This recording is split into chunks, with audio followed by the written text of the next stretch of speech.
I'm going to show you how you can find inner peace through your most difficult relationships. That sounds awesome, right?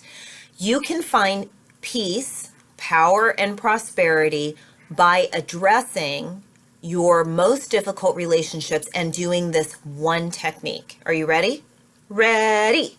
The technique is mirroring.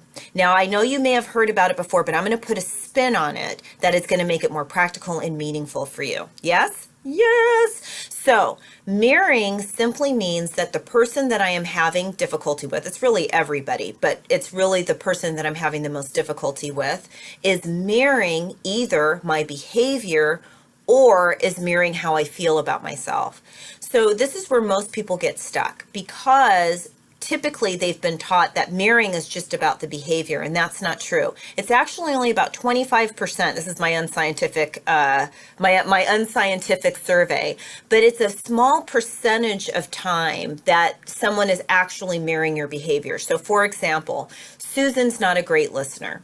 Susan doesn't hear me. Then you might say, well, if I don't feel heard, maybe I'm not hearing others. And that could be true. Maybe you haven't been present, you've been caught up in your own stuff and your own drama. And so she is mirroring behavior. But like I said, that's a small percentage of time. Most of the time, people are mirroring how we feel about ourselves. And, so I'm saying like 75% of the time, maybe even 80% of the time. So for example, Susan's not hearing me. Susan's not validating me. When Susan ignores me, right? Susan can be your mother, your coworker, your boss. It can be your sister or or your spouse. So when Susan's not paying attention to me, I feel invalidated. I feel unworthy. I feel like I don't matter. I feel like my contribution doesn't count, and I feel badly about that. Susan, so that's the part that you turn around. Susan's not making you feel unworthy. Susan is holding up a mirror to feelings of unworthiness, feelings of not being validated, feelings of not being important to you. She's holding up that mirror. Isn't this good stuff? Take a deep breath. Sigh it out. This is how you can turn these most difficult relationships around into peace. And here's another part of this. This is the most important part. Your peace is connected to your power. I want you to write that down. That's a writer downer, that one. Your peace is connected to your power.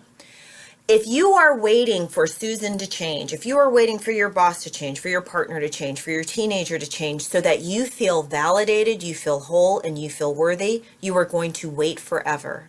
If I need Susan to change, as an example, so I feel good about myself, who has the power, me or Susan? Susan has the power. If I say to myself, in my mind, she's holding up a mirror, so thank you for that. Thank you for holding up the mirror. This is a deep issue of feeling unworthy, right? Not feeling good enough, and I can turn that around. I don't need Susan to validate me in order for me to feel good about myself. So who has the power now? You do. And you don't have to do this alone, right? Because this is spiritual practice. This is when you do your meditation. This is when you call on the power and the presence within you, that power that is greater than you are, that you have access to. This is when you call in your team of angels and guides. This is when you let them guide you to the best people and situations that will help you to overcome this and move through it so that you can be more at peace. There is something about releasing people from the obligation to behave a certain way so you feel good that is very powerful. And I promise you, if you do this work, if you do this technique, you're going to start feeling more peace and more ease in your body and mind right away. Isn't this good stuff?